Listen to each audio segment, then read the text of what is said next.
أعوذ بالله من الشيطان الرجيم بسم الله الرحمن الرحيم ولقد آتينا موسى الكتاب فلا تكن في مرية من لقائه وجعلناه هدى لبني إسرائيل وجعلنا منهم أئمة يهدون بأمرنا لما صبروا وكانوا بآياتنا يوقنون إن ربك هو يفصل بينهم يوم القيامة فيما كانوا فيه يختلفون صدق الله العظيم رسول اللہ صلی اللہ علیہ وسلم کی تسلی کے لیے حضرت موسیٰ علیہ السلام کا تھوڑا سا ذکر کرنے لگے ہیں۔ فرمایا اور یقیناً ہم نے موسیٰ علیہ السلام کو کتاب عطا کی تو آپ نہ ہو جائیں شک میں، فلا تکن فی مریۃ، آپ نہ ہو جائیں شک میں، من لقائہ، اس کے ملنے کے بارے میں۔ لقاء ملاقات کو بھی کہتے ہیں، دونوں ترجمے کیے جا سکتے ہیں۔ آپ شک میں نہ ہو جائیں اس سے ملاقات کے بارے میں، اور شک میں نہ ہو جائیں اس کے ملنے کے بارے میں۔ اور ہم نے اس کو ہدایت بنایا بنی اسرائیل کے لیے۔ اچھا، یہاں ایک بات تو یہ ہے کہ کتاب تو موسیٰ علیہ السلام کو تورات عطا فرمائی تھی۔ اب یہ جو فرمایا حضور صلی اللہ علیہ وسلم سے کہ اس کے ملنے کے بارے میں آپ شک نہ کریں، تو کس چیز کے ملنے کے بارے میں؟ تو بعض نے یہاں لقائہ کی ہی ضمیر کو کتاب کی طرف لوٹایا ہے، یعنی جس طرح موسیٰ علیہ السلام کو کتاب ملی، ایسے ہی آپ کو کتاب ملے گی، آپ کتاب ملنے میں شک نہ کیجیے۔ بعض نے یہاں یہ ترجمہ کیا ہے، اور بعض نے یہاں من لقائہ کی ہی ضمیر کو موسیٰ علیہ السلام کی طرف لوٹایا ہے، یعنی موسیٰ علیہ السلام سے ملاقات کے بارے میں آپ شک نہ کیجیے۔ تو ملاقات ان سے معراج کی رات بھی ہوئی، اور ایک مرتبہ آپ صلی اللہ علیہ وسلم نے ان کو قبر میں بھی نماز پڑھتے ہوئے دیکھا، اور اسی طرح بیت المقدس میں آپ نے تمام انبیاء کو نماز بھی پڑھائی، تو ظاہر ہے اس میں حضرت موسیٰ علیہ السلام بھی شامل ہیں، تو کسی کی طرف بھی اشارہ ہو سکتا ہے، اور مقصد یہ ہے کہ آپ اس کے ملنے کے بارے میں، ملاقات کے بارے میں شک نہ کیجیے۔ زیادہ ویسے بہتر یہ کتاب والی بات ہے، تو یہاں ذہن میں سوال پیدا ہوتا ہے کہ کیا رسول اللہ صلی اللہ علیہ وسلم کو قرآن کے نزول کے بارے میں کوئی شک تھا کہ اس شک کو دور کیا جا رہا ہے؟ تو یاد رکھیے، اس طرح کی جو آیات ہوتی ہیں اس کا عام طور پر خطاب رسول اللہ صلی اللہ علیہ وسلم کو ہوتا ہے، لیکن سنانا امت کو مقصود ہوتا ہے کہ قرآن کے بارے میں تم لوگ کسی قسم کا شک و شبہ نہ کرو، کسی قسم کے شک و شبے میں مبتلا نہ ہو، بلکہ یقیناً یہ کتاب منزل من اللہ ہے، اللہ کی طرف سے اتاری ہوئی ہے، حضرت جبرائیل امین علیہ السلام کے واسطے سے محمد الرسول اللہ صلی اللہ علیہ وسلم کے قلب اطہر۔ قرآن کا نزول بھی دو مرتبہ ہوا ہے، آپ حضرات نے یقیناً سنا ہوگا یہ دو۔ ایک مرتبہ لوح محفوظ سے آسمان دنیا پر ایک ہی رات میں ہوا، شہر رمضان الذی انزل فیہ القرآن، اور وہ کون سا رمضان کی کون سی رات تھی؟ تو انا انزلناہ فی لیلۃ القدر وما ادراک ما لیلۃ القدر، تو راجع یہ ہے کہ شب قدر میں نازل ہوا یک بار کی۔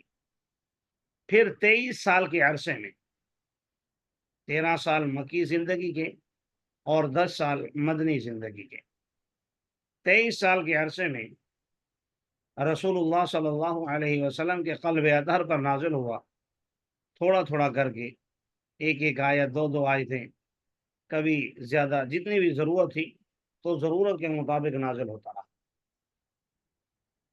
اور جس طرح اس کتاب کو ہم نے بنی اسرائیل کے لیے ہدایت بنایا، تو اسی طرح اس قرآن کو ہم نے بنی اسماعیل کے لیے، بلکہ پوری امت کے لیے، بلکہ تمام جنات اور انسانوں کے لیے اللہ تبارک و تعالیٰ نے ہدایت بنایا۔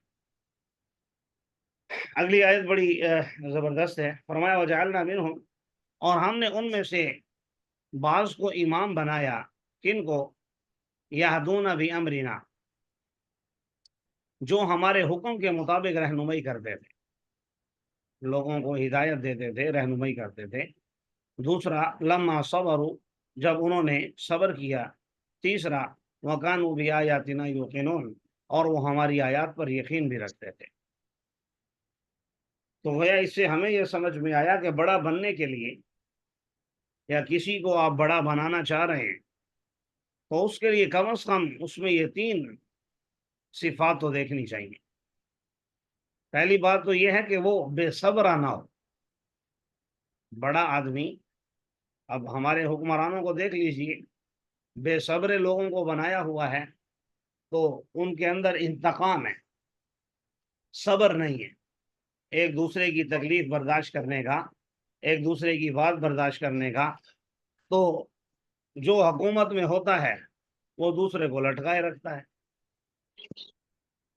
جو اس وقت عمران خان صاحب اندر ہیں، وہ باہر تھے تو یہ اندر تھے، وہ باہر آئیں گے تو پھر یہ اندر، یعنی انتقامی کارروائیاں چل رہی ہیں۔ تو بہرحال یہ تو میں نے مثال کے طور پر عرض کیا۔ اسی طرح ہمارے ہاں کل پرسوں رات جھگڑا ہوا ایک جگہ پر، ایک دو ساتھی بتا رہے تھے، میں نے خود تو نہیں دیکھا، اللہ بہتر جانتا ہے، لیکن 20 روپے پر لڑائی شروع ہوئی۔ یہ جو چنچی رکشا چلاتے ہیں، تو 20 روپے پر، بھائی 20 روپے کی یہ سواری میں لے کر جاؤں گا، دوسرے نے کہا نہیں میں لے کر جاؤں گا۔ اس بات پر لڑائی شروع ہوئی، اور ایک بندے نے دوسرے کو قتل کر دیا، یعنی مار مار کے گویا اس کی زندگی ختم کر دی۔ کس کے لیے؟ 20 روپے کی سواری کے پیچھے۔ تو بات یہ ہے لما صبروا، جب انسان کے اندر صبر ختم ہو جائے، جیسے آج کل ہمارے معاشرے میں ختم ہوتا جا رہا ہے، تو پھر اس طرح کے واقعات جنم لیتے ہیں۔ تو بہرحال ہمارا موضوع یہ چل رہا تھا کہ جب آپ نے کسی کو بڑا بنانا ہو، تو اس میں سب سے پہلے آپ نے یہ کوالٹی دیکھنی ہے کہ صبر و تحمل ہے کہ نہیں، برداشت ہے کہ نہیں۔ دوسری چیز یہدون بامرنا، جو پہلے آیا ہے کہ ان لوگوں کو ہم نے امام بنایا، اللہ تعالیٰ فرما رہے ہیں جو ہمارے حکم کے مطابق رہنمائی کرتے تھے۔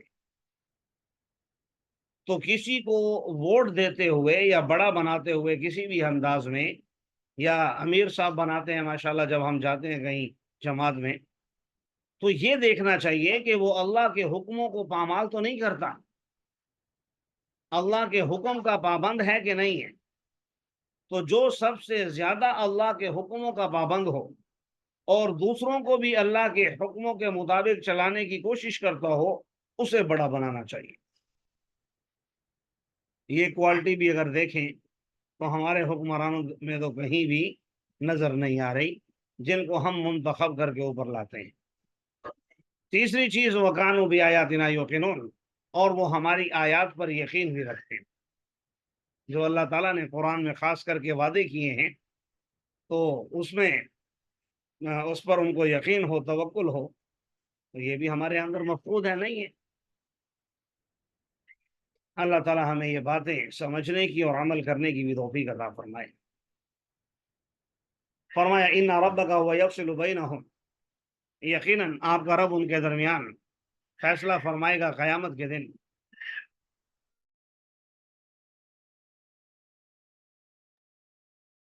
جی، یقیناً آپ کا رب فیصلہ فرمائے گا ان کے درمیان قیامت کے دن، ان معاملات میں جس میں وہ اختلاف کر رہے ہیں۔ یعنی یہودی رسول اللہ صلی اللہ علیہ وسلم کو نہیں مانتے، اور عیسائی جو ہے وہ موسیٰ علیہ السلام کو اور ان کی کتاب کو نہیں مانتے۔ مشرکین کہتے ہیں کہ ہم حق پر ہیں، ہر ایک اپنی سچائی کا اعلان کر رہا ہے، تو فرمایا کوئی بات نہیں، ان کے درمیان ہم یہ فیصلہ کریں گے قیامت کے دن کہ کون صحیح ہے کون نہیں ہے۔ باقی دنیا میں ہدایت حاصل کرنے کے لیے فرمایا اولم یہدی لہم کم اہلکنا من قبلہم من القرون، کیا ان کی رہنمائی کے لیے یہ بات کافی نہیں ہے؟ اولم یہدی لہم، کیا ان کے لیے رہنمائی کے لیے یہ بات کافی نہیں ہے کہ کتنے لوگوں کو، من القرون کتنی جماعتوں کو، اہلکنا من قبلہم ان سے پہلے ہم نے ہلاک کر دیا، یمشون فی مساکنہم یقیناً وہ اپنے مساکن میں، رہائش گاہوں میں چلا کرتے تھے۔ مساکن مسکن کی جمع ہے، مقصد رہائش گاہ ہے، اور مراد اس سے پورا علاقہ ان کا بتانا یہ مقصود ہے کہ لازمی تو نہیں ہے کہ سمجھنے کے لیے انسان کو مرنا پڑے، کیونکہ زندگی ایک بار ملتی ہے، زندگی بار بار نہیں ملتی۔ تو اس لیے اللہ تعالیٰ نے یہ سمجھایا کہ بھائی کیا رہنمائی کے لیے اتنا کافی نہیں کہ پہلی جماعتوں کو ہم نے کیوں ہلاک کیا؟ تو جن وجوہ کی بنیاد پر ہم نے ہلاک کیا، اگر وہ کام تم کرو گے تو تم بھی ہلاک کر دیے جاؤ گے، اور اگر ان جن وجوہ کی بنیاد پر ہم نے لوگوں کو نجات دی، جیسے موسیٰ علیہ السلام کے ساتھ بحر قلزم کراس کرنے والے، اور حضرت نوح علیہ السلام کے ساتھ کشتی میں سوار ہونے والے، اگر اس طرح کرو گے تو پھر تم کامیاب ہو جاؤ گے، مگر ان نیک لوگوں کے راستے پر چلو گے۔ اس لیے فرمایا ان فی ذلک لآیات، یقیناً اس میں نشانیاں ہیں، کیا یہ لوگ سنتے نہیں ہیں؟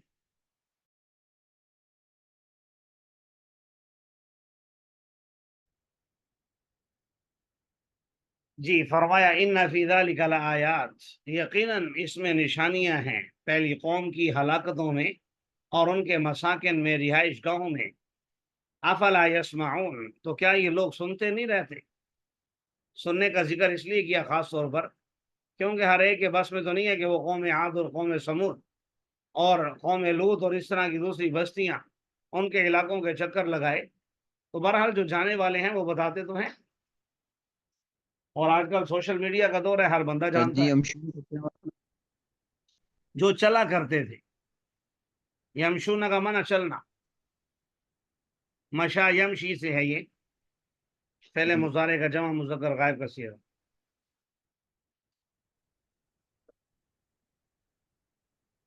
اولم یروا انا نسوق الماء، دوسری نشانی ذکر فرمائی کہ کیا یہ لوگ دیکھتے نہیں ہیں کہ ہم پانی کو ہانک کر لے جاتے ہیں الی الارض الجرز، بنجر زمین کی طرف، فنخرج به زرعا، پھر اس زمین سے ہم کھیتی نکالتے ہیں، اس کھیتی سے پھر تاکل منہ انعامہم، ان کے چوپائے بھی کھاتے ہیں، ان کے جانور بھی کھاتے ہیں، اور یہ خود بھی کھاتے ہیں۔ افلا یبصرون، تو کیا انہیں دکھائی نہیں دیتا؟ گویا صحیح دوبارہ ترجمہ کر دیں تھوڑا سا۔ اولم یروا انا نسوق الماء، کیا یہ لوگ دیکھتے نہیں ہیں، انا نسوق الماء کہ ہم ہانک کر لے جاتے ہیں، ہم ہانک کر، ساقا یسوق کا معنی ہوتا ہے چلانا، پانی کو ہم چلا کر لے جاتے ہیں، کہاں پر؟ الی الارض الجرز، بنجر زمین کی طرف، چٹیل میدان کی طرف، ایسی زمین جو چٹیل ہو، جہاں گھاس وغیرہ نہ اگتی ہو۔ فرمایا فنخرج به زرعا، تو ہم اس میں سے پھر کھیتی نکالتے ہیں۔ حالانکہ وہاں اس میں نا اصل میں باس بعد الموت پر دلیل بھی ہے کہ جس طرح اس بنجر زمین کو ہم آباد کرتے ہیں، اسی طرح مرنے کے بعد ہم تمہیں بھی اٹھا لیں گے، اور ساتھ ہی ساتھ احسان بیان کرنا بھی مقصود ہے کہ اس کھیتی سے تم لوگ خود بھی کھاتے ہو، تاکلوا منہ انعامہم، اور ان کے چوپائے بھی کھاتے ہیں۔ افلا یبصرون، تو کیا یہ لوگ دیکھتے نہیں ہیں، انہیں دکھائی نہیں دیتا یہ سب کچھ، یا یہ سب کچھ دیکھنے کے باوجود یہ اندھے بنے ہوئے؟ اور سوال کرتے ہیں کہتے ہیں متا ھذا الفتح ان کنتم صادقین، کب ہے یہ فیصلے کا دن اگر تم سچے ہو۔ انبیاء سے یہ مطالبہ کرتے ہیں مبلغین سے کہ بھائی لے آؤ ہم پر عذاب، تو فرمایا آپ کہہ دیجئے یوم الفتح، فیصلے کے دن اتنا یاد رکھ لو، لا ينفع الذین کفروا ایمانہم، نفع نہیں دے گا ان لوگوں کو جنہوں نے کفر کیا ان کا ایمان۔ بتانا یہ مقصود ہے کہ جب حساب کتاب کا دن آئے گا یا اللہ کی پکڑ آئے گی تو پھر نہ کوئی مہلت ملے گی نہ کوئی چانس ملے گا۔ اور ساتھ یہ بھی اس میں اشارۃ النص سے سمجھایا جا رہا ہے کہ جب اللہ کی پکڑ آئے گی تو پھر تم ایمان لانے پر مجبور بھی ہو جاؤ گے، پھر تم توبہ کرنے پر، جیسے آپ دیکھیں نا گناہ گار آدمی پر جب مصیبتیں آتی ہیں تو کیسے سیدھا ہو جاتا ہے فوراً، تو کافر ہے، اس لیے اسے کہا جا رہا ہے کہ اس وقت تم جی ایمان لانے پر۔ دوبارہ ایسے کرے قل یوم الفتح۔ جی میں کرتا ہوں، ابھی میں وضاحت کر رہا تھا، یہ الذین کفروا ایمانہم میں اشارہ ہے اس بات کی طرف کہ یہ لوگ اس وقت ایمان لانے پر مجبور ہو جائیں گے، لیکن ایمان لانے کا کوئی فائدہ نہیں ہوگا۔ جی دیکھیے قل یوم الفتح، آپ کہہ دیجئے فیصلے کے دن نہیں نفع دے گا، لا ينفع نہیں نفع دے گا کیا، ایمانہم ان کا ایمان، کن کا ایمان، الذین کفروا کافروں کا۔ تو ترجمہ یہ ہے نہیں نفع دے گا ان لوگوں کو جنہوں نے کفر کیا، ایمانہم ان کا ایمان لانا، ولا هم ينظرون اور نہ وہ مہلت دیے جائیں گے، قیامت کے دن مہلت بھی نہیں ملے گی۔ فاعرض عنہم، آپ ان سے اعراض کیجیے، اعراض کا معنی ہوتا ہے توجہ نہ دیجیے ان کی طرف، یا دوسرے الفاظ میں ان کو اگنور کیجیے اگر آپ کی بات نہیں سمجھتے۔ ہاں وانتظر انہم منتظرون، آپ انتظار کیجیے یہ لوگ بھی منتظر ہیں۔ یہ بات اس لیے کہی آپ انتظار کیجیے یہ لوگ بھی منتظر ہیں، حالانکہ وہ تو قیامت کے منکر ہیں، وہ تو قیامت کو مانتے ہی نہیں ہیں، لیکن یہاں یہ بتانا مقصود ہے کہ ناگہانی طور پر، ایک لاشعوری طور پر یہ لوگ منتظر ہیں۔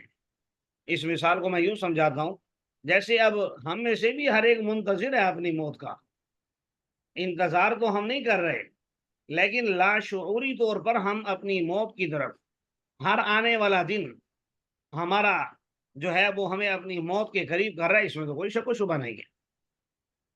تو یہاں بھی یہی بتانا مقصود ہے وانتظر انہم منتظرون، آپ انتظار کیجئے یقیناً یہ لوگ بھی منتظر ہیں۔ اللہ تعالی ہمیں عمل کرنے کی توفیق عطا فرمائے۔